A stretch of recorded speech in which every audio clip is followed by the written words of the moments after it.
Hawkins, Tuscaloosa, Alabama. We're with the ACA fishing team. Fished the Bassmaster Southern Open on Lake Guntersville on April the 5th. 295 boats in the tournament.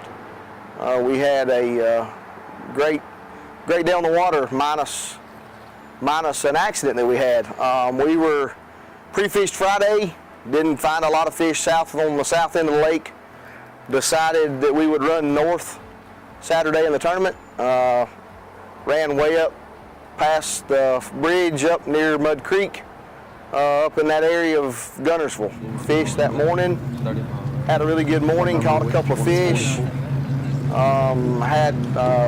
David Elder was Jackson's father, that's my son's partner, was around us most of the day watching us fish, kind of had us fired up, having a real good time. We were having a great day.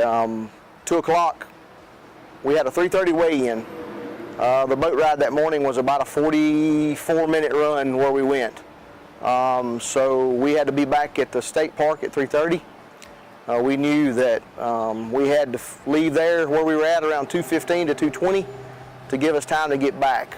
The wind that day was really blowing out of the south-southwest, 20 to 25 miles an hour. So I knew that we were going to have a rough ride back.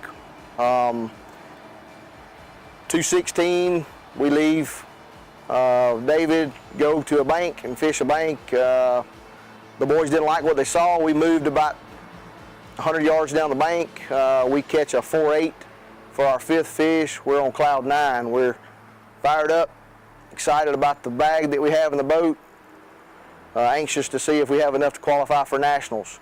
So we throw the fish in the boat. I put the big fish on score tracker. We leave. Had turnout on the Tennessee River into some 4-foot swells, rough boat ride. We're running, medium throttle, can't run real fast in that. Really rough. Boat comes out of the water 2 or 3 times. The boys are hanging on for dear life. I'm hanging on for dear life.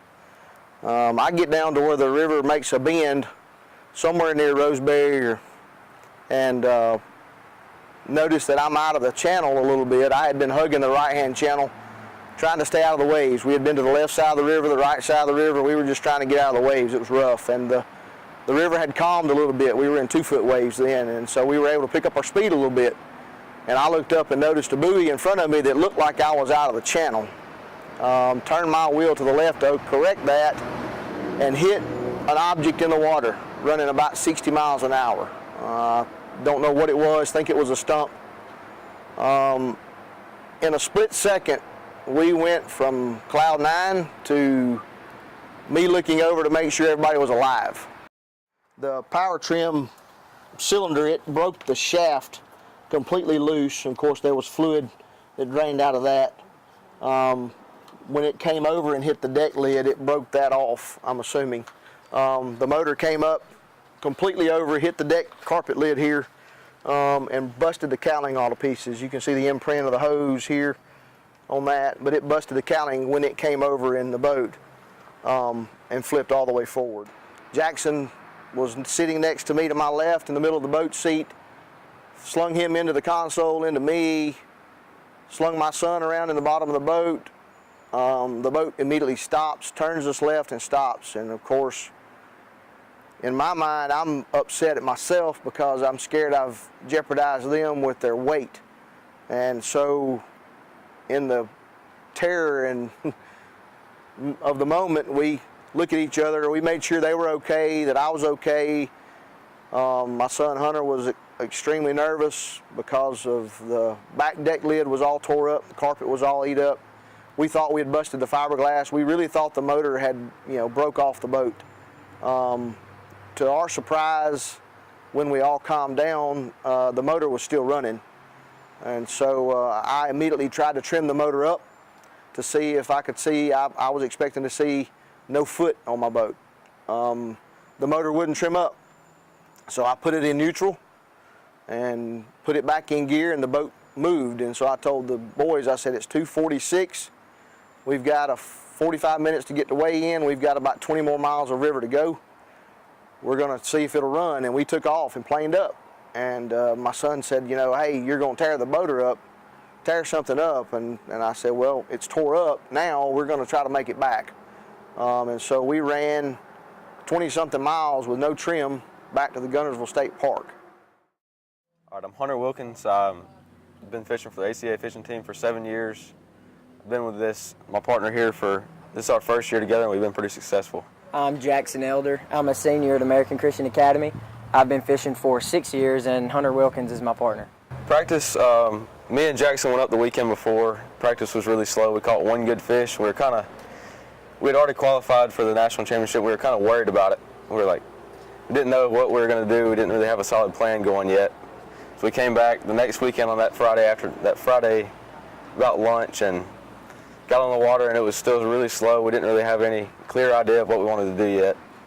So we kind of that night after dinner, we kind of sat down and put our heads together and figured out that we were just going to go for broke and run about 45 miles upriver where some fish had been biting prior to that day, and decided to run up there during tournament day right off the bat, and it took us about 45 minutes to get up there.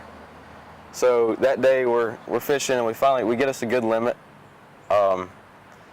End of the day is kind of slow, and we're worried about getting that one good kicker fish. So we go to one bank, and it's not looking right, and turn around to Jackson. I don't like the way this looks really good. It hadn't been around what we've been catching the fish on, so we talked to Dad, and we're like, I think we need to move. Go to the last bank, and we throw probably 5 casts and catch a 4-8 to finish off our limit. That fish kind of got us on cloud 9. We were all hyping and hollering. We all call it the Iaconelli fit because everybody knows Mike Iaconelli goes crazy for a big fish. And we're having our little Iaconelli fit in the boat, and then it gets serious. Like we got an hour to make it back on a 40-minute run that morning, and we know the wind's picked up, so it's going to be a rough ride. So we load everything up. Dad puts the fish in the score tracker, and we head out. And we get out of our creek onto the Tennessee River, and there's 4.5 and 5 foot swells, and we kind of looked at each other like we've never been in this kind of water before. It's kind of sketchy to us. And so we're running, and we get to a little clear spot, so we're going to pick up speed and try to get on back.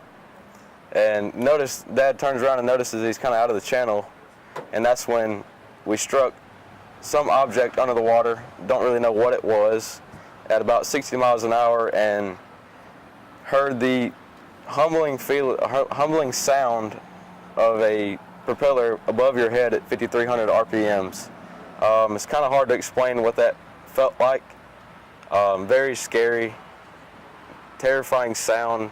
That's a moment you don't ever want to hear. That's when you look at your partner and you just kind of have to sit there and think for a second and thank the Lord that you're still here. I would think the prop went a foot or two over the power poles. It sounded like it was over the back of our head. And then this leash here grabbed, and you can see where it pulled the strap. It's designed to give, and it kept the motor from coming on over in the boat and then brought it back down after it went up. Can't help but think about what could have just happened. Very, very, very humbling 40 minutes of our life, no doubt, to look at each other teared up in the eyes and know that without what was on the back of our boat, we probably would have been a bloody mess with one of us not making it. As bad as that sounds, it's probably how it would have been.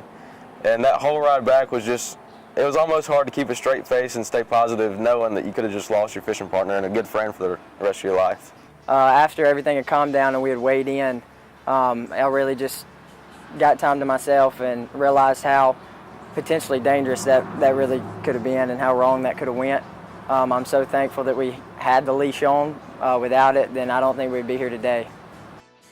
I don't know that I could honestly ever step foot in a boat without one now.